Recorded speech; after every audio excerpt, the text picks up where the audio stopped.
ഇനി നമ്മൾ animal കിങ്ഡത്തിനെ classify ചെയ്ത് പഠിക്കുകയാണ്. അതാണ് ഈ ചാപ്റ്ററിൻ്റെ ബാക്കി പ്രധാന ഭാഗം. നമ്മൾ നേരത്തെ പറഞ്ഞത് ബേസിസ് ഓഫ് ക്ലാസിഫിക്കേഷനാണ്, എന്തിൻ്റെയൊക്കെ അടിസ്ഥാനത്തിലാണ് ക്ലാസിഫൈ ചെയ്യാമെന്നാണ് നേരത്തെ പറഞ്ഞത്, സിമെട്രി, സീലോം എന്നൊക്കെ പറഞ്ഞിട്ട്. ഇനി നമ്മൾ ചാപ്റ്റർ പഠിക്കാൻ പോകുന്നത് ഈ ഒരു പാറ്റേണിലാണ്. ഞാൻ ഈ ഒരു ചാർട്ട് പോലെ വരച്ചത് നിങ്ങൾ ഒന്ന് മനസ്സിൽ ശരിക്ക് കീപ്പ് ചെയ്ത് കഴിഞ്ഞാൽ നിങ്ങൾക്ക് ഈ ചാപ്റ്റർ പഠിക്കാൻ വളരെ ഈസി ആയിരിക്കും. ഇതാ നോക്കിക്കോ, അനിമൽ കിങ്ഡത്തിനെ ആണല്ലോ നമ്മൾ ക്ലാസിഫൈ ചെയ്യുന്നത്. അനിമൽ കിങ്ഡത്തിനെ 2 സബ് കിങ്ഡങ്ങളാക്കി. സബ് കിങ്ഡം നോൺ കോഡേറ്റ, സബ് കിങ്ഡം കോഡേറ്റ. നട്ടലുള്ള ജീവികളൊക്കെ കോഡേറ്റയാണ്, നോട്ടോക്കോഡുള്ളവരൊക്കെ കോഡേറ്റ. നോട്ടോക്കോഡില്ലാത്ത ഇൻസെക്റ്റും വേംസും ഹൈഡ്രയും സ്പോഞ്ചും ഒക്കെ നോൺ കോഡേറ്റ. നട്ടലുള്ള മത്സ്യങ്ങളും പക്ഷികളും മനുഷ്യനും ഒക്കെ കോഡേറ്റ. അപ്പോൾ അനിമൽ കിങ്ഡം 2 സബ് കിങ്ഡങ്ങളാക്കി. സബ് കിങ്ഡം നോൺ കോഡേറ്റ, സബ് കിങ്ഡം കോഡേറ്റ. ഇനി കിങ്ഡം സബ് കിങ്ഡം കഴിഞ്ഞാൽ പിന്നെ ഫൈലാണ് വരിക. സബ് കിങ്ഡം നോൺ കോഡേറ്റ് 1, 2, 3, 4, 5, 6, 7, 8, 9, 10 ഫൈലങ്ങളാക്കി തിരിച്ചിട്ടുണ്ട്. ഈ 10 ഫൈലങ്ങളുടെയും പ്രധാനപ്പെട്ട ഫീച്ചേഴ്സ് നിങ്ങൾക്ക് 1 by 1 ആയിട്ട് പഠിക്കണം. ഞാൻ ഇങ്ങനെ തന്നെ എഴുതിയത്. സബ് കിങ്ഡം നോൺ കോഡേറ്റയിലെ 1ാമത്തെ ഫൈലമാണ് ഏറ്റവും പ്രിമിറ്റീവായ ഫൈലം, അല്ലെങ്കിൽ ഏറ്റവും പ്രിമിറ്റീവായ ഭൂമിയിൽ ആദ്യം ഉണ്ടായ ആനിമൽസ്. ആ ഫൈലത്തിൻ്റെ പേരാണ് പോറിഫറ. ആരാണ് പോറിഫറ? കടൽ സ്പോഞ്ചുകളാണ് പോറിഫറ. സ്പോഞ്ചുകളെന്ന് വിളിക്കുന്ന, കടൽ സ്പോഞ്ചുകൾ എന്ന് വിളിക്കുന്ന വളരെ പ്രിമിറ്റീവായ ആനിമൽസിൻ്റെ ഫൈലത്തിന് കൊടുത്തിരിക്കുന്ന പേരാണ് ഫൈലം പോറിഫറ. പിന്നെ ഡെവലപ്പ് ചെയ്ത കുറച്ചുകൂടെ അഡ്വാൻസ്ഡ് ആയ ആനിമൽസാണ് എന്തിൽ പെടുത്തിയിരിക്കുന്നത്? Phylum cnidaria, C silent. നിഡേറിയക്ക് സീലൻഡറേറ്റ എന്ന് പറയാം, നമ്മൾ പിന്നെ പറയും. ആരാണ് ഈ നിഡേറിയയിൽ വരുന്ന ചില എക്സാമ്പിൾസ് ഞാൻ ഇവിടെ പറയാം, ജസ്റ്റ് നിങ്ങൾക്ക് അറിയാൻ വേണ്ടി. ഹൈഡ്ര, ജെല്ലി ഫിഷ്, നിങ്ങൾക്ക് കാണാം കടലിൻ്റെ അടിയിൽ നിന്നൊരു സാധനം ഇങ്ങനെ പോകുന്നത്, ഇങ്ങനെ ജെല്ലി ഫിഷ് ഒക്കെ നിഡേറിയാണ്. അടുത്ത ഫൈലമാണ് ജെല്ലി ഫിഷിനെ പോലെ തന്നെയുള്ള പക്ഷേ ലൈറ്റ് എമിറ്റ് ചെയ്യുന്ന, രാത്രി ഇങ്ങനെ തിളങ്ങി ലൈറ്റ് എമിറ്റ് ചെയ്യുന്ന ടിനോഫോറ എന്ന് പറയുന്ന ഫൈലം. അപ്പോൾ 3ാമത്തെ ഫൈലം ടിനോഫോറ, ഇവിടെയും സി സൈലൻറ്റ്. 4ാമത്തത് നാടവിര പോലത്തെ, നമ്മളെ ഇൻഡസ്ട്രിയിലൊക്കെ കാണുന്ന പാരസൈറ്റുകളാണ്. നാടവിരയെ പോലുള്ള ഫ്ലാറ്റ് വേമുകൾ, പരന്ന വിരകൾ ഉൾപ്പെടുന്ന ഫൈലം പ്ലാറ്റി ഹെൽമിന്തസ്. ഹെൽമിന്തസ് എന്ന് വെച്ചാൽ വിര എന്നാണ്, പ്ലാറ്റി എന്ന് വെച്ചാൽ ഫ്ലാറ്റ്. അടുത്ത 5ാമത്തെ ഫൈലമാണ് ആഷൽമിന്തസ്. നിമാത്തൽമിന്തസ് എന്നും വിളിക്കും, ആഷൽമിന്തസ്. ആരാ ആഷൽമിന്തസ്? ഇത് ഫ്ലാറ്റ് വേം ആണെങ്കിൽ ഇത് റൗണ്ട് വേം, ഉരുണ്ട വിരകൾ. മന്തുവിര, വയറ്റിൽ കാണുന്ന ഉരുണ്ട വിരകൾ, കൊക്കപ്പുഴു ഒക്കെ വരുന്ന ഫൈലമാണ് ആഷൽമിന്തസ്, റൗണ്ട് വേം. അടുത്ത ഫൈലമാണ് അനലിഡ. അനലിഡ എന്ന് വെച്ചാൽ മണ്ണിര, അട്ട ഒക്കെ വരുന്ന ജീവികളാണ്. അതിൻ്റെ ബോഡി സെഗ്മെൻറ്റഡ് ആണ്, സെഗ്മെൻറ്റഡ് വേംസ്. ഓർമ്മയില്ലേ? Segmentation, annelida. അടുത്തത് ഏറ്റവും വലിയ ഫൈലാണ്. ഏകദേശം 10-11 ലക്ഷം ആനിമൽസിൽ 8 ലക്ഷത്തിൽ കൂടുതലും ഇവരാണ്. ആര്? ആർത്രോപോഡ. വലിയ giant phylum, huge number of individuals. ഇതിന് പ്രധാനപ്പെട്ട എക്സാമ്പിളാണ് ഇൻസെക്റ്റുകൾ. ഒരുപാട് തരം ഇൻസെക്റ്റുകളുണ്ട്. ഹണി ബീ, ബട്ടർഫ്ലൈ പോലത്തെ ഇൻസെക്റ്റുകൾ. തീർന്നില്ല, ആർത്രോപോഡയിൽ വേറെയും ജീവികളുണ്ട്. പ്രോണ്, ക്രാബ്, സ്പൈഡർ, സ്കോർപ്പിയോൺ, ഇങ്ങനെ വരുന്ന വലിയൊരു ഗ്രൂപ്പാണ് ആർത്രോപോഡ. ആർത്രോപോഡയിലെ പ്രധാനപ്പെട്ട ഒരു ഗ്രൂപ്പാണ് ഇൻസെക്റ്റ്. ആർത്രോപോഡ കഴിഞ്ഞാൽ 2ാമത്തെ വലിയ ഫൈലാണ് മുളുസ്ക. കല്ലുമക്കായ, ശംഖ്, ചിപ്പി, ഇങ്ങനെ ഷെല്ലുള്ള, body covered by calcium shelled ആനിമൽസാണ് മുളുസ്ക. ഷെല്ലില്ലാത്ത മുളുസ്കയുണ്ട്, നമ്മളെ കൂന്തൽ, നീരാളി എന്നൊക്കെ പറയുന്നതും മുളുസ്കയിൽ വരും. അടുത്തത് നക്ഷത്ര മത്സ്യങ്ങളൊക്കെ ഉൾപ്പെടുന്ന എക്കിനോഡർമേറ്റ. റേഡിയൽ സിമെട്രി ആയിരിക്കും ഇതിന്, ഓർമ്മയുണ്ടല്ലോ, സ്റ്റാർഫിഷിൻ്റെ റേഡിയൽ സിമെട്രി. എക്കൈനോഡർമേറ്റ അതിൻ്റെ എക്സാമ്പിളാണ്, നിങ്ങൾക്ക് അറിയുന്ന എക്സാമ്പിളാണ് സ്റ്റാർഫിഷ്. അടുത്തൊരു ഫൈലമാണ് ഹെമികോഡേറ്റ. ഹെമി എന്ന് വെച്ചാൽ അർദ്ധ. അതായത് നമ്മളിനി പറയാൻ പോകുന്ന കോഡേറ്റക്കും ഇപ്പോൾ പറയുന്ന നോൺ കോഡേറ്റക്കും ഇടക്കുള്ള ഫൈലമാണ് ഹെമികോഡേറ്റ. ഇതിൻ്റെ കുറേ ഫീച്ചർ ഇതിൻ്റെതാണ്, കുറേ ഫീച്ചർ അതിൻ്റെതാണ്. അർദ്ധ കോഡേറ്റ എന്ന് വിളിക്കുന്ന ഹെമികോഡേറ്റ. ഇതിന് എക്സാമ്പിളായിട്ടൊരു ജീവി ഞാൻ എഴുതിയിട്ടുണ്ട്, നിങ്ങൾക്ക് പിന്നെ പറയും, ബെലനോഗ്ലോസസ്. ചെറിയൊരു ഫൈലമാണ്. അപ്പോൾ porifera, cnidaria, ctenophora, platyhelminthes, aschelminthes, annelida, arthropoda, mollusca, echinodermata, hemichordata. ഇത്രയും ഫൈലങ്ങളാണ് ഏതിലുള്ളത്? സബ് കിങ്ഡം നോൺ കോഡേറ്റയിലുള്ളത്. അപ്പോൾ ഏറ്റവും പ്രിമിറ്റീവ് അനിമൽ ഫൈൽ ഏതാണെന്ന് ചോദിച്ചാൽ പോറിഫറ. ഏതാണ് ഫ്ലാറ്റ് വേം എന്ന് ചോദിച്ചാൽ പ്ലാറ്റി ഹെൽമിന്തസ്. ഏതാണ് സെഗ്മെൻറ്റഡ് വേംസ് അൻലിറ്റ്സ്. ജയൻറ്റ് ഫൈലമാണ് ആർത്രോപോഡ. കാൽഷ്യം കാർബണേറ്റ് ഷെല്ലുള്ളവരാണ് മൊളുസ്ക. റേഡിയൽ സിമെട്രി ഉള്ള ഒരു മറൈൻ ഫൈലാണ് എക്കിനോഡെർമേറ്റ. അത് നമ്മൾ പിന്നെ പറയും. നോൺ കോഡേറ്റയും കോഡേറ്റയും ലിങ്ക് ചെയ്യുന്ന ഫൈലാണ് ഹെമി കോഡേറ്റ. ഇത് നമുക്ക് ഓരോന്നായിട്ട് പഠിക്കാനുണ്ട്. നമ്മൾ ഇവിടുന്ന് തുടങ്ങും. ഇനി അവിടെ നമുക്ക് അനിമൽ കിങ്ഡത്തിൽ വേറെ സബ് കിങ്ഡം കൂടെ ഉണ്ടല്ലോ, കോഡേറ്റ. നട്ടലുള്ള ജീവികൾ കോഡേറ്റ. ഈ സബ് കിങ്ഡം കോഡേറ്റയിൽ ഒറ്റ ഫൈലേ ഉള്ളൂ. ഇതിൽ സബ് കിങ്ഡം നോൺ കോഡേറ്റയിൽ 10 ഫൈലങ്ങളുണ്ടെങ്കിൽ സബ് കിങ്ഡം കോഡേറ്റയിൽ ഒറ്റ ഫൈലേ ഉള്ളൂ. അതുകൊണ്ട് ആ ഫൈലത്തിൻ്റെ പേരും എന്ത് തന്നെ കൊടുത്തു? കോഡേറ്റ. ഈ കോഡേറ്റയെ 3 സബ് ഫൈലങ്ങളാക്കി. ഇതങ്ങനെ ചെയ്യുന്നില്ല. ഇത് നമ്മൾ സബ് ഫൈലങ്ങളാക്കുന്നില്ല. ഇത് നമ്മൾ മനുഷ്യനിലേക്ക് എത്താൻ വേണ്ടിയിട്ട് സബ് ഫൈലാക്കി. കാരണം അതൊരു വലിയൊരു ഫൈലാണ്. സബ് ഫൈലാക്കി 3 sub phylum: urochordata, cephalochordata, vertebrate. അപ്പോൾ ഫൈലം കോഡേറ്റയുടെ 3 സബ് ഫൈലങ്ങൾ ഏതൊക്കെയാണെന്ന് ചോദിച്ചാൽ urochordata, cephalochordata, vertebrata.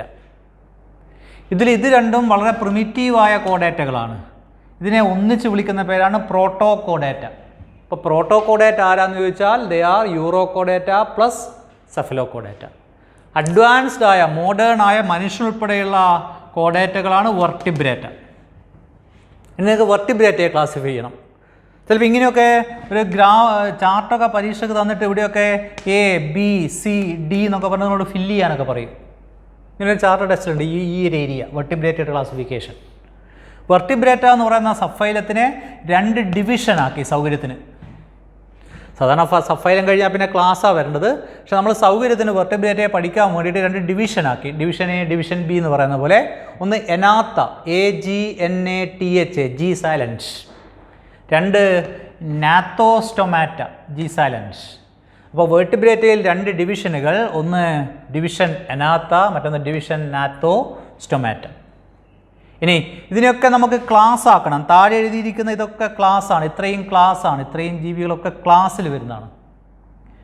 Division നാത്തോസ്റ്റൊമാറ്റയെ class ആക്കുന്നതിന് മുമ്പേ 2 വലിയ ക്ലാസ് ആക്കി. ക്ലാസ്സിൻ്റെ മേലെയുള്ള വലിയ ക്ലാസ്സുകളുടെ പേരാണ് സൂപ്പർ ക്ലാസ്. ഏതൊക്കെയാ? ഡിവിഷൻ നാത്തോസ്റ്റൊമാറ്റയിൽ ഒന്ന് സൂപ്പർ ക്ലാസ് പിസസ്, മത്സ്യങ്ങളാണ് പിസസ്. മറ്റൊന്ന് സൂപ്പർ ക്ലാസ് ടെട്രാപ്പോഡ. അപ്പോൾ ഡിവിഷൻ എനാത്തയെ അങ്ങനെ തന്നെ വെച്ചു. ഡിവിഷൻ നാത്തോസ്റ്റൊമാറ്റയെ 2 സൂപ്പർ ക്ലാസ് ആക്കി. Super class pisces, super class tetrapoda. ഇനി എല്ലാവരെയും ക്ലാസ് ആക്കുകയാണ്. ഡിവിഷൻ എനാത്തയിൽ ഒറ്റ ക്ലാസ്സേ ഉള്ളൂ. ആ ക്ലാസ്സിൻ്റെ പേരാണ് ക്ലാസ് സൈക്ലോസ്റ്റൊമാറ്റ. നമ്മൾ പഠിക്കും ഡീറ്റെയിൽ ആയിട്ട്. സൈക്ലോസ്റ്റൊമാറ്റ. സൂപ്പർ ക്ലാസ് പിസസിൽ 2 ക്ലാസ്. ഒന്ന് കോൺട്രിക്തിസ്, തരുണാസ്ഥി മത്സ്യങ്ങളാണ് കോൺട്രിക്തിസ്, സ്രാവും തരണ്ടിയൊക്കെ പോലെ. ബാക്കി മത്തി അയല പോലത്തെ ഫിഷുകളാണ് ഓസ്റ്റിക്തിസ്. അപ്പോൾ ഡിവിഷൻ അനാത്തിൽ ഒറ്റ ക്ലാസ്സേ ഉള്ളൂ, സൈക്ലോസ്റ്റൊമാറ്റ. സൂപ്പർ ക്ലാസ് പിസസിൽ 2 ക്ലാസ് ഉണ്ട്, കോൺട്രിക്തിസ്, ഓസ്റ്റിക്തിസ്. ഇനി സൂപ്പർ ക്ലാസ് ടെട്രാപ്പോഡയിൽ 4 ക്ലാസ് ഉണ്ട്. ഞാൻ നേരെ എഴുതുന്നതിന് പകരം താഴെ എഴുതിയതാണ്, സ്ഥലമില്ലാത്തതുകൊണ്ട്. ഏതൊക്കെയാണ് ക്ലാസ്സുകൾ? അപ്പോൾ ഇതിൽ 2 ക്ലാസ് ആണെങ്കിൽ ഇതിൽ 4 ക്ലാസ് ഉണ്ട്. ക്ലാസ് ആംഫീബിയ, ഫ്രോഗ് പോലത്തെ ജീവികൾ, ഉഭയജീവികൾ. ക്ലാസ് റെപ്റ്റീലിയ, പല്ലിയും അരണയും പാമ്പും പോലുള്ള ഉരകങ്ങൾ. എയ്വ്സ്, എയ്വ്സ് വെച്ചാൽ സിംപ്ലി ബേർഡ്സ്. മമേലിയ, സസ്തനികൾ. അപ്പോൾ മനുഷ്യൻ നിങ്ങൾക്കറിയാം ഇതിലായിരിക്കും വരിക. അപ്പോൾ നമ്മൾ സ്പോഞ്ചിൽ നിന്ന് തുടങ്ങിയിട്ട് എവിടെ എത്തുന്നു? മനുഷ്യനിലേക്ക്. അതാണ് അനിമൽ കിങ്ഡത്തിൻ്റെ സ്റ്റഡി. അപ്പോൾ ഏറ്റവും പ്രിമിറ്റീവായ സ്പോഞ്ച് മുതൽ പോറിഫറ മുതൽ ഏറ്റവും അഡ്വാൻസ്ഡ് ആയ മാമൽസിലെ മനുഷ്യൻ വരെയുള്ള അനിമൽ കിങ്ഡത്തിൽ നമ്മൾ ക്ലാസിഫൈ ചെയ്ത് പഠിക്കുകയാണ്. അങ്ങനെ ക്ലാസിഫൈ ചെയ്യുമ്പോൾ നമ്മൾ ഈ ഒരു പാറ്റേണിലായിരിക്കും പഠിക്കുക. അപ്പോൾ ഈ ഒരു ചാർട്ട് നിങ്ങൾ കൃത്യമായിട്ട് മെമ്മറൈസ് ചെയ്യുക, അല്ലെങ്കിൽ കൃത്യമായിട്ടൊന്ന് എഴുതി പഠിക്കുക. അങ്ങനെ പഠിച്ചു കഴിഞ്ഞാൽ ഈ ചാപ്റ്റർ വളരെ ഈസി ആയിട്ടായിരിക്കും നമുക്ക് പഠിക്കാം. നമുക്ക് ഇവിടുന്ന് തുടങ്ങണം. നമുക്ക് ഈ ഓരോന്നോരോന്നായിട്ട് പഠിക്കണം. ഈ ഓരോന്നോരോന്ന് പഠിച്ച് പിന്നെ ഇവിടെ വന്ന് അവസാനം മാമൽസിൽ എൻഡ് ചെയ്യുമ്പോൾ ഈ ചാപ്റ്ററും തീരും. അപ്പോൾ നിങ്ങൾക്ക് പഠിക്കാനുള്ള അനിമൽ കിങ്ഡം എന്ന് പറയുന്ന ചാപ്റ്ററിൻ്റെ ചുരുക്കമാണ്, നെറ്റ് ഷെല്ലാണ് ഇത്. ഇത് അറിഞ്ഞു കഴിഞ്ഞാൽ ഇറ്റ് ഈസ് വെരി ഈസി. നിങ്ങൾ NCERT ബുക്കിൽ ഇതുമാതിരിയുള്ളൊരു ചാർട്ടുണ്ട്. ഇത് പലപ്പോഴും പരീക്ഷയ്ക്ക് ചോദിക്കാറുണ്ട്. എന്നുവെച്ചാൽ ഇങ്ങനെ ചാർട്ട് വരക്കും ക്വസ്റ്റ്യൻ പേപ്പറിൽ. എന്നിട്ട് ഇവിടെയൊക്കെ ഗ്യാപ്പ് ഇടും. A, B, ഇവിടെ C, ഇവിടെ D, ഇവിടെ E. എന്നിട്ട് നിങ്ങളോട് കംപ്ലീറ്റ് ചെയ്യാൻ പറയും. അപ്പോൾ നമ്മൾ ഈ കാണിച്ചിരിക്കുന്ന അനിമൽ കിങ്ഡത്തിലെ വെർട്ടിബ്രേറ്റയുടെ മാത്രം ക്ലാസിഫിക്കേഷനാണ്. കാരണം അത് പ്രത്യേകിച്ചാണ് പഠിക്കുക. അപ്പോൾ നേരത്തെ മൊത്തം വരച്ചത് അനിമൽ കിങ്ഡത്തിൻ്റെ മൊത്തം ക്ലാസിഫിക്കേഷൻ, ഇത് വെർട്ടിബ്രയുടെ മാത്രം ക്ലാസിഫിക്കേഷൻ. വെർട്ടിബ്രേറ്റയിൽ 2 ഡിവിഷൻ, എനാത്ത, നാത്തോസ്റ്റൊമാറ്റ. നാത്തോസ്റ്റൊമാറ്റയിൽ 2 സൂപ്പർ ക്ലാസ് മത്സ്യങ്ങളും സൂപ്പർ ക്ലാസ് ടെട്രാപ്പോഡ 4 കാലുള്ള ജീവികളും. ഡിവിഷൻ അനാത്തയിൽ ഒറ്റ ക്ലാസ് സൈക്ലോസ്റ്റൊമാറ്റ, പ്രിമിറ്റീവ് ഫിഷുകളാണ് സൈക്ലോസ്റ്റൊമാറ്റ, 1-2 ജീവികളേ ഉള്ളൂ. ഇതും ഫിഷുകളാണ്. ഇത് cartilage fish, chondrichthyes, bony fish, osteichthyes. ടെട്രാപ്പോഡയിലെ 4 ക്ലാസ് ഫ്രോഗുകൾ പെടുന്ന ആംഫീബിയ, ഉരകങ്ങൾ, റെപ്റ്റീലിയ, പക്ഷികൾ, ഏവ്സ്, സസ്തനികൾ, മമേലിയ. ഇനി നമ്മൾ 1 by 1 ആയിട്ട് ഫൈലങ്ങളിലേക്ക് പോവുകയാണ്. ചാർട്ട് ഓർമ്മിച്ച് നോക്കൂ. നോൺ കോഡേറ്റിലെ ഫൈലങ്ങൾ പോറിഫറ, നിഡേറിയ, ടിനോഫോറ, ഇങ്ങനെ നമുക്ക് ഓരോ ഫൈലത്തിൻ്റെയും ഫീച്ചേഴ്സ് ബ്രീഫായിട്ട് പഠിക്കണം. ഫീച്ചേഴ്സ് പറയുമ്പോൾ എന്താണ് അതിൻ്റെ ഹാബിറ്റാറ്റ്, മറൈനാണോ അക്വാറ്റിക് ആണോ, എന്താണ് അതിൻ്റെ സിമ്മെട്രി, എന്താണ് അതിൻ്റെ സീലോം, എന്താണ് അതിൻ്റെ ഓർഗനൈസേഷൻ, ഇതേപോലെ ഓരോന്നും 1 by 1 ആയിട്ട് പഠിച്ചു പോകണം. പിന്നെ കുറച്ച് എക്സാമ്പിൾസ് അത്രയേ ഉള്ളൂ. ഇപ്പോൾ കുറേ എക്സാമ്പിൾസ് പഠിക്കുമ്പോൾ നിങ്ങൾക്കൊരു ബുദ്ധിമുട്ടെന്ന് വെച്ചാൽ കുറേ പുതിയ ടേംസ് ഉണ്ടാവും. ഓക്കെ, അത് വേഗം തന്നെ ഫെമിലിയറൈസ് ആവും. നമ്മൾ തുടങ്ങുകയാണ്. Phylum Porifera. ആരാ പോറിഫറ? പോറിഫറയൊക്കെ വിളിക്കുന്ന കോമൺ നെയിമാണ് സ്പോഞ്ചുകൾ. സ്പോഞ്ചുകൾ എന്ന് വിളിക്കുന്ന ഒരു കടൽ ജീവിയുണ്ട്. ഒരു കല്ലിൻ്റെയോ അല്ലെങ്കിൽ കൃത്യമായ രൂപഘടനയില്ലാത്തൊരു ജീവിയാണ്. ഏകദേശം ഇതേപോലത്തെ കൃത്യമായ രൂപഘടനയൊന്നുമില്ലാതെ ഒരു കല്ലിൻ്റെ കഷ്ണം പോലെയോ അല്ലെങ്കിൽ കുറേ മണ്ണിങ്ങനെ അടിഞ്ഞു നിൽക്കുന്ന പോലെയോ ഒക്കെ കാണുന്ന പക്ഷേ ലിവിങ് ആയൊരു ഓർഗാനിസാണ് സ്പോഞ്ചുകൾ. കൃത്യമായ ഷേപ്പോ സൈസോ ഇല്ലാത്തതുകൊണ്ട് ഇതിന് സിമ്മെട്രി ഒന്നും ഉണ്ടാവില്ല. അപ്പോൾ സ്പോഞ്ചുകളെന്ന് കോമൺ നെയിമിൽ വിളിക്കുന്ന ഫൈലമാണ് ആദ്യം ഉണ്ടായ ആനിമൽസായ നോൺ കോഡേറ്റയിലെ 1ാമത്തെ ഫൈലായ പോറിഫറ. അപ്പോൾ ഇതിൻ്റെ കോമൺ നെയിമാണ് സ്പോഞ്ച്. അപ്പോൾ അത് തന്നെ 1ാമത്തെ ഫീച്ചേഴ്സായിട്ട് എഴുതാം. They are sponges. എവിടെയാണിത് കാണുന്നത്? ഒറ്റ സ്പോഞ്ചും കരയിൽ കാണുന്നില്ല. നമുക്കറിയാം ഹാബിറ്റാറ്റ് മെയിനായിട്ട് ടെറസ്ട്രിയൽ, അക്വാറ്റിക്, ഏരിയൽ ആണ്. പറന്ന് നടക്കുന്ന സ്പോഞ്ചില്ല. കരയിലും സ്പോഞ്ചുകൾ കാണുന്നില്ല. സ്പോഞ്ചുകൾ അക്വാറ്റിക് ആണ്. അക്വാറ്റിക് എന്ന് പറയുമ്പോൾ 99% മറൈനാണ്. എന്ന് വെച്ചാൽ മുഴുവൻ സ്പോഞ്ചുകളും മറൈനല്ല. ചില ഫ്രഷ് വാട്ടർ സ്പോഞ്ച് ഉണ്ട്, അത് നമ്മൾ പറയും. അപ്പോൾ മോസ്റ്റ്ലി മറൈൻ. എങ്ങനെയാണ് കാണുന്നത് മറൈനിൽ? ഇപ്പോൾ ഫിഷുകളൊക്കെ കടലിൽ ഇങ്ങനെ നീന്തി നടക്കുകയാണ്. ഇതങ്ങനെയല്ല. ഇതിങ്ങനെ എവിടെയെങ്കിലും ഏതെങ്കിലും സർഫസ് പോയിട്ട് ഇങ്ങനെ പറ്റിപ്പിടിച്ച് വളരുക ചെയ്യുന്നത്, ഇങ്ങനെ അറ്റാച്ച് ചെയ്തിട്ട്. അങ്ങനെ അറ്റാച്ച് ചെയ്ത് വളരുന്നതിന് പറയുന്ന പേരാണ് അറ്റാച്ച്ഡ് അല്ലെങ്കിൽ സസൈൽ. അപ്പോൾ മോസ്റ്റ്ലി മറൈനാണ്. മുഴുവൻ അക്വാറ്റിക്കാണ്, മോസ്റ്റ്ലി മറൈനാണ്. ചിലത് ഫ്രഷ് വാട്ടർ ഉണ്ട്. അതുപോലെ ഫ്രഷ് വാട്ടറിൽ അതിൻ്റെ ബെഡിൽ, വാട്ടർ ബെഡിൽ പിന്നെ പാറയുടെ മേലെയോ അല്ലെങ്കിൽ മറ്റേ പവിഴപ്പൂറ്റിൻ്റെ മേലെയൊക്കെ അറ്റാച്ച് ചെയ്ത് കാണുന്ന ജീവികളാണ്. അങ്ങനെ അറ്റാച്ച് ചെയ്ത് വളരുന്ന ഓർഗാനിസങ്ങളെ വിളിക്കുന്ന പേരാണ് സസൈൽ. 3 അസിമെട്രിക് ആണ്. കൃത്യമായ ഷേപ്പോ സൈസോ ഒന്നുമില്ലാത്ത ജീവികളാണ്. എങ്ങനെ മുറിച്ചാലും നിങ്ങൾക്ക് ഈക്വൽ ഹാഫാക്കി മാറ്റാൻ പറ്റില്ല. ഇപ്പം ഇങ്ങനെയൊക്കെയുള്ള ഒരു സാധനത്തിന് ഇങ്ങനെ മുറിച്ചാലോ ഇങ്ങനെ മുറിച്ചാലോ ഇങ്ങനെ മുറിച്ചാലോ ഒന്നും നമുക്ക് ഈക്വൽ ഹാഫ് കിട്ടില്ല. കാരണം ഇതിന് കൃത്യമായ ഷേപ്പില്ല, കൃത്യമായ സൈസില്ല, കൃത്യമായ സൈഡിൽ. ഇതിന് ലെഫ്റ്റ് സൈഡ് റൈറ്റ് സൈഡ് ഉണ്ടോ, അപ്പർ സൈഡ് ലോവർ സൈഡ് ഉണ്ടോ? ഇല്ല, എല്ലാം ഏകദേശം ഒരുപോലെയാണ്. അപ്പോൾ അസിമെട്രിക് ആനിമൽസ് ആണ്, നോ സിമെട്രി. ഇനി ഓർഗനൈസേഷൻ നമ്മൾ പറഞ്ഞിട്ട് സെൽ ലെവലുണ്ട്, ടിഷ്യൂ ലെവലുണ്ട്, ഓർഗൻ സിസ്റ്റം ലെവലുണ്ട്. നമ്മളിപ്പോൾ പറഞ്ഞ കുറേ ഫൈലങ്ങളിൽ പോറിഫറ മുതൽ മമേലിയ വരെ കുറേ എണ്ണം പറഞ്ഞല്ലോ. ഇതിൽ ഈ ഫൈലത്തിൽ മാത്രമാണ് സെൽ ലെവൽ ഓർഗനൈസേഷൻ കാണുന്നത്. അപ്പോൾ സെൽ ലെവൽ ഓർഗനൈസേഷൻ കാണുന്ന ഒരേ ഒരു ഫൈലാണ് പോറിഫറ. അതിൻ്റെ അർത്ഥം പോറിഫറയിലെ സെല്ലുകൾ മാത്രമേ ഉള്ളൂ. സെല്ലുകൾ ചേർന്നിട്ട് ടിഷ്യൂവോ ഓർഗനോ ഓർഗൻ സിസ്റ്റമോ ഒന്നും ഉണ്ടായിട്ടില്ല. ഇനി നമ്മൾ പഠിക്കുന്ന അടുത്ത ഫൈലമായ നിഡേറിയയിൽ ടിഷ്യൂ ലെവൽ ഓർഗനൈസേഷനാണ്. അടുത്തത് സെൽ ലെവൽ ഓർഗനൈസേഷൻ വരുമ്പോൾ പിന്നെ നമ്മൾ ട്രിപ്ലോബ്ലാസ്റ്റിക് ഡിപ്ലോബ്ലാസ്റ്റിക് എന്നൊന്നും പറയില്ല. കാരണം ഡിപ്ലോബ്ലാസ്റ്റിക് ട്രിപ്ലോബ്ലാസ്റ്റിക് എന്നൊക്കെ പറയുമ്പോൾ 3 തരം ടിഷ്യൂസ് ഉണ്ടാവണമല്ലോ, എൻഡോഡേം, എക്ടോഡേം, മീസോഡേം. ഇതിൽ ടിഷ്യൂസേ ഇല്ലാത്തതുകൊണ്ട് പിന്നെ അതിനെപ്പറ്റി പറയേണ്ട കാര്യമില്ല. ഈ ഒരു അവസ്ഥ വരുമ്പോൾ നിങ്ങൾക്കറിയാം എലിമെൻ്ററി കനാൽ ഉണ്ടാവില്ല, ബോഡി വോൾ എന്ന് പറയുന്ന സ്ട്രക്ചർ കാണില്ല, മീസോഡേം കാണില്ല. ഈ 3 ഉണ്ടെങ്കിലേ സീലോം ഉണ്ടാവും. ഓർമ്മയുണ്ടോ? Coelom is the cavity between body wall and alimentary canal. And formed from mesoderm. ഇതിൽ മീസോഡേമും ഇല്ല, എലിമെൻ്ററി കനാലും ഇല്ല, ഒന്നുമില്ല. അതുകൊണ്ട് സീലോം ആബ്സെൻറ്റ്. അപ്പോൾ അസീലോമേറ്റ്.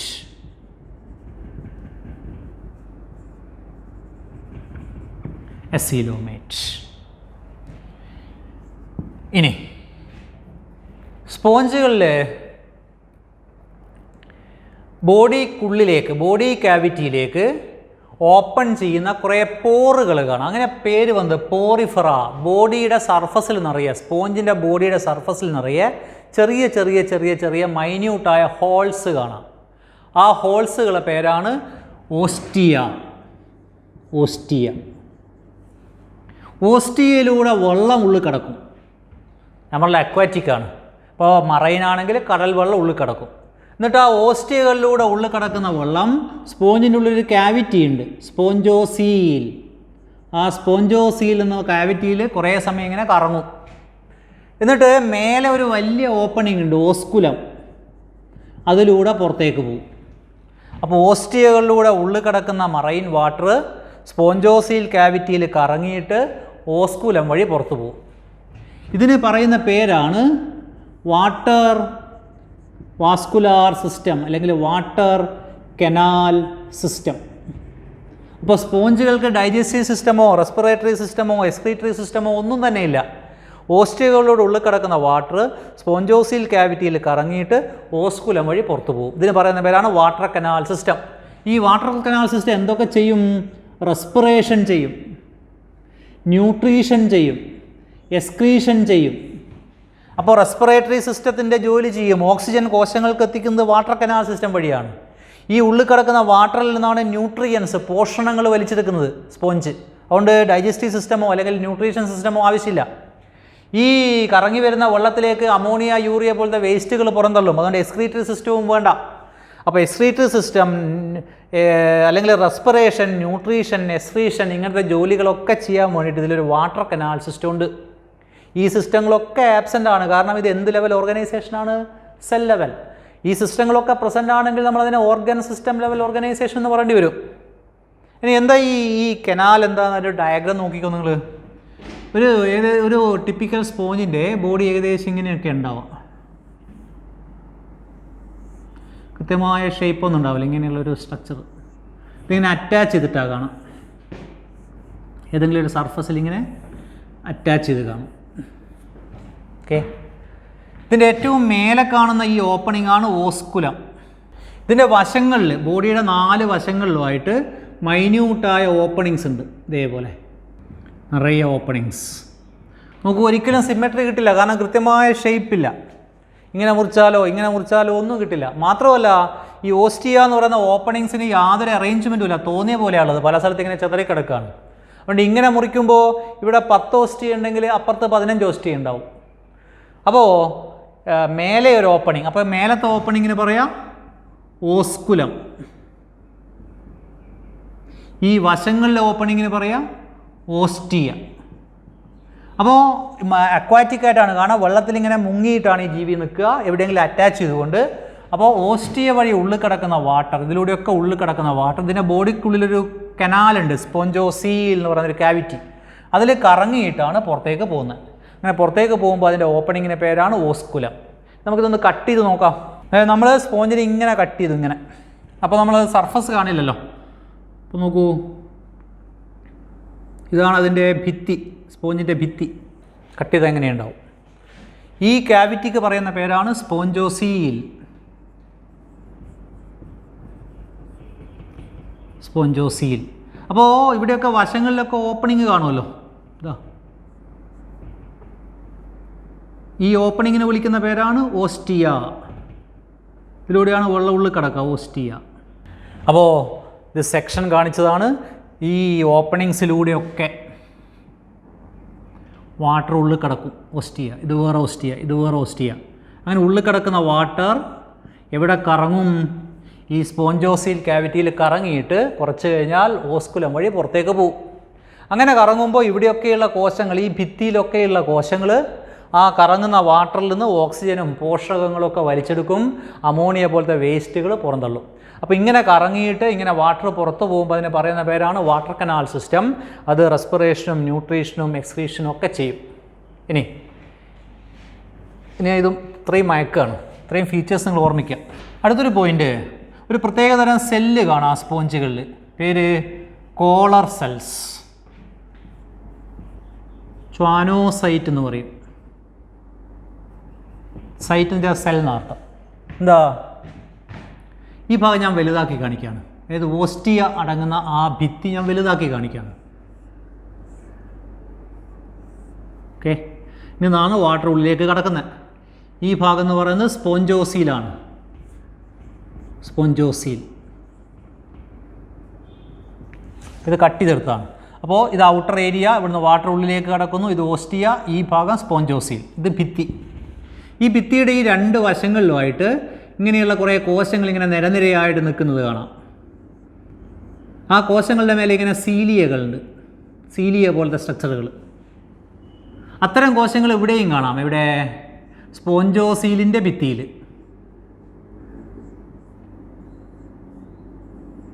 അപ്പോൾ ഇത് പുറം ഭാഗമാണ്, ഇത് ഉൾഭാഗമാണ്.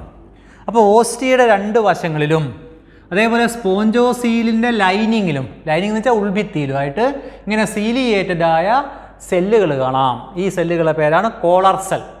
അത് ഈ ഫൈലത്തിൻ്റെ ഒരു പ്രത്യേകതയാണ്. എന്താ കോളർ സെൽ ചെയ്യുന്നത്? ഇവരാണ് വാട്ടർ മൂവ്മെൻറ്റ് ചെയ്യുന്നത്. ഈ കോളർ സെൽസ് ഒന്നിച്ച് ഇങ്ങോട്ടേക്ക് ബേസ്റ്റ് ചെയ്യുമ്പോൾ വാട്ടർ ഉള്ളിൽ കിടക്കും. അതേപോലെ ഈ ഇതിൻ്റെ ഉള്ളിൽ, അപ്പോൾ ഇവിടെയൊക്കെ കോളർ സെൽസ് ഉണ്ടാവും. ഇവിടെയൊക്കെ കോളർ സെൽസിലെ സീലിയേറ്റഡ് സ്ട്രക്ചർ.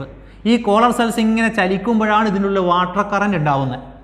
അപ്പോൾ വാട്ടർ കനാൽ സിസ്റ്റത്തെ സഹായിക്കാൻ വേണ്ടിയിട്ട് ഓസ്റ്റിയയുടെ രണ്ട് വശങ്ങളിലായിട്ട് അതേപോലെ സ്പോഞ്ചോസീലിൻ്റെ ലൈനിങ്ങിലായിട്ട് സ്പെഷ്യലൈസ്ഡ് ആയ സെല്ലുകൾ കാണാം, കോളർ സെൽ. കോളർ സെല്ലുകളുടെ ഈ സീലിയയുടെ ബേസ്റ്റിംഗ് മൂവ്മെൻ്റ് ആണ് ഈ വാട്ടർ കനാൽ സിസ്റ്റത്തിൽ അല്ലെങ്കിൽ സ്പോഞ്ചോസീലിൻ്റെ ഉള്ളിൽ വാട്ടറിനെ ഇങ്ങനെ കറക്കാൻ സഹായിക്കുന്നത്. ഓർമ്മിച്ചോളാം, there is a specialized cell called collar cell. Collar cell കാണുന്നത് ഓസ്റ്റിയയുടെ രണ്ട് ഭിത്തിയിലും അതേപോലെ സ്പോഞ്ചോസീൽ ക്യാവിറ്റിയുടെ ലൈനിങ്ങിലുമായിട്ട്. അപ്പോൾ ഇവിടെയൊക്കെ ഈ കോളർ സെല്ലുകളെ കാണാം. ഇങ്ങനെ ഈ കോളർ സെൽസിൻ്റെ മൂവ്മെൻറ്റ് കൊണ്ടാണ് വാട്ടർ കറൻറ്റ് സംഭവിക്കുന്നത്. ഇനി മറ്റൊന്ന്, വേറെ സ്ട്രക്ചർ കാണാം ഇതിൽ, സ്പിക്യൂൾ, അതേപോലെ സ്പോഞ്ചിൻ ഫൈബർ. ഇത് സ്കെലിട്ടൺ ആയിട്ട് ആക്ട് ചെയ്യും. സ്കെലിട്ടൺ എന്നുള്ള വാക്കിനർത്ഥം അസ്ഥിക്കൂടെന്നൊന്നുമല്ല. സ്പോഞ്ചിൻ്റെ ബോഡിക്ക് ഉറപ്പ് കൊടുക്കുന്ന വസ്തുക്കളായിട്ട് ആക്ട് ചെയ്യുന്ന സാധനങ്ങളാണ് ഈ സ്പിക്യൂൾ, സ്പോഞ്ചിൻ ഫൈബർ എന്നൊക്കെ പറയുന്ന സാധനങ്ങൾ. എവിടെയാണ് ഇത് കാണുന്നത്? ഇതിൻ്റെ ഉള്ളിലായിട്ട്, ഈ ഭിത്തിയുടെ ഉള്ളിലായിട്ട് ചില ഹാർഡായ മുള്ളു പോലത്തെ സാധനങ്ങൾ കാണാം. ഈ സാധനങ്ങളുടെ പേരാണ് സ്പിക്യൂൾ അല്ലെങ്കിൽ സ്പോഞ്ചിൻ ഫൈബർ. ഇവിടെ കാണിച്ചാൽ പലതും ഇങ്ങനെ കൂർത്തിട്ടുള്ള സ്ട്രക്ചർ ആയിരിക്കും. ഇങ്ങനെ ഈ സാധനങ്ങൾ ഇങ്ങനെ വിലങ്ങനെ നിൽക്കുന്നത് കൊണ്ടാണ് ഈ സ്പോഞ്ചിൻ്റെ ഭിത്തിക്ക് കൃത്യമായൊരു ഷേപ്പും ഒരു ഉറപ്പും കൊടുക്കുന്നത്. അപ്പോൾ ഇതിൻ്റെ ബോഡി വോളിന് അല്ലെങ്കിൽ ഔട്ടർ വോളിന് ഉറപ്പ് കൊടുക്കുന്ന, സ്റ്റിഫ്നെസ് കൊടുക്കുന്ന രണ്ട് തരം മുള്ളു പോലത്തെ സ്ട്രക്ചറുകൾ കാണാം ഇതിൻ്റെ ഭിത്തിക്കുള്ളിൽ. അതിൻ്റെ പേരാണ് spicule and spongin fibre. Spicule and spongin fibre. മറ്റൊന്ന് ഇതിൻ്റെ റീപ്രൊഡക്ഷനെ പറ്റിയാണ്. നമുക്കറിയാം റീപ്രൊഡക്ഷൻ സെക്ഷൽ ഉണ്ട്, അസെക്ഷൽ ഉണ്ട്. സ്പോഞ്ചുകളുടെ റീപ്രൊഡക്ഷൻ അസെക്ഷലാണ്. എങ്ങനെ? ഫ്രാഗ്മെൻറ്റേഷൻ വഴി. ഒരു സ്പോഞ്ച് ബോഡി പലപ്പോഴും ഒരുപാട് കഷങ്ങളായി മുറിഞ്ഞിട്ട്, സ്പോഞ്ചിൻ്റെ ഇതേപോലുള്ള ബോഡി കഷങ്ങളായി മുറിഞ്ഞിട്ട് ഓരോ കഷ്ണവും ഓരോ സ്പോഞ്ചാവാനുള്ളൊരു കഴിവുണ്ട്. അതിന് പറയുന്ന പേരാണ് ഫ്രാഗ്മെൻറ്റേഷൻ.